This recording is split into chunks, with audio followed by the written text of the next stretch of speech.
My lords, I can't tell you how much energy and self-control it's taken to stay seated with all these interventions and comments. First of all, I'd like to thank the Noble Lord Blencathra for his very kind comments and for the photographs, which have obviously brought back a lot of very nice memories, happy memories. So thank you for that.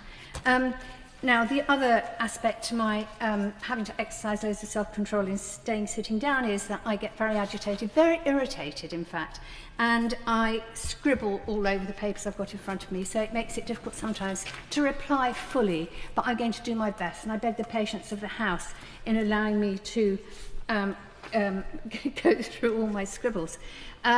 First, I want to thank the Noble Baronesses Lady Chakrabarty and Lady Fox for their support, and also Lords Strasburger and Marks. I am very grateful. And obviously this is a day that will go in my diary when the Noble Lord Panic actually agreed to something I said.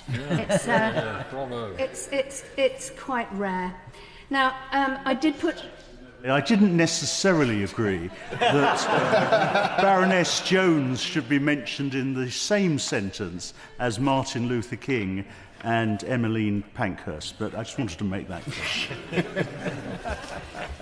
Thank you. I would like to say, by the way, that I did go to Aldermaston, but my first real protest was in 1968 when I was 18. I went to a CND rally, and it was peaceful. At least I think it was. I can't remember, actually. It is not difficult to counter the Noble Lord Blencathra's arguments, because quite honestly, he talked about my being brave enough, or perhaps he didn't use the word brave, to go to protest without a mask. But of course, I'm a highly privileged white female, and he is a highly privileged white male. It is not for us to say who might be vulnerable and who might not, and who might fear reprisals and who might not. So let's remember there are people who live in fear of other people, and those people could easily be deterred from going to protests.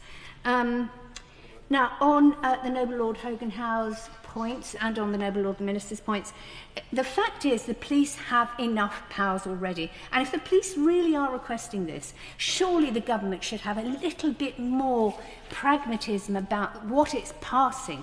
And the fact that the Noble Lord the Minister is so happy that 2 Tories are supporting him, I find quite shocking, quite honestly. If that's the only people he can rouse to support him in your Lordship's house, that really says something. And I don't mean any of you to stand up and support him.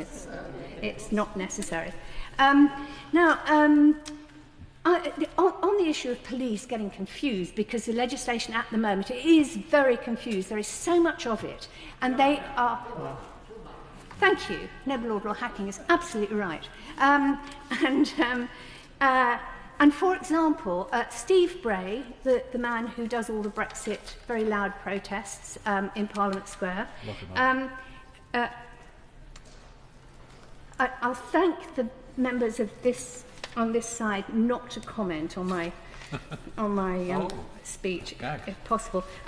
Apparently last week the police tried to close him down in spite of the court ruling that said it was illegal what he was doing.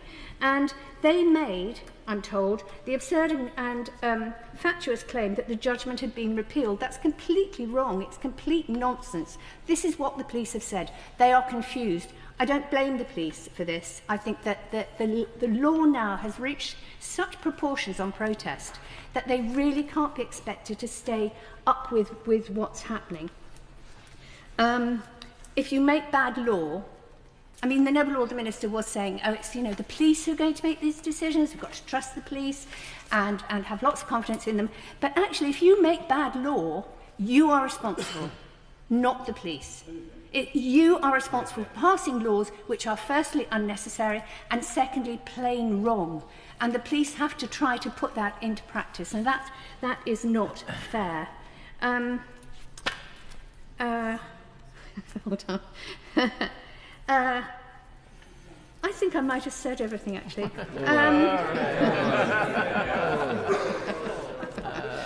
Anyway, I think this is terrible. These clauses should be thrown out, or should at least be rewritten, because they are not useful. They're not useful. useful to people protesting who are in genuine fear of their lives but who want to protest about something, and they're not useful for the police who already have the powers. And I did ask in my first opening speech if the Noble Lord could actually point me to the gap in legislation that, and if the police have really asked for these clauses, then they don't even know the legislation properly. So very unwillingly, and I'm glad the Noble Lord the Minister suggested I bring this back at report, I will withdraw my motion.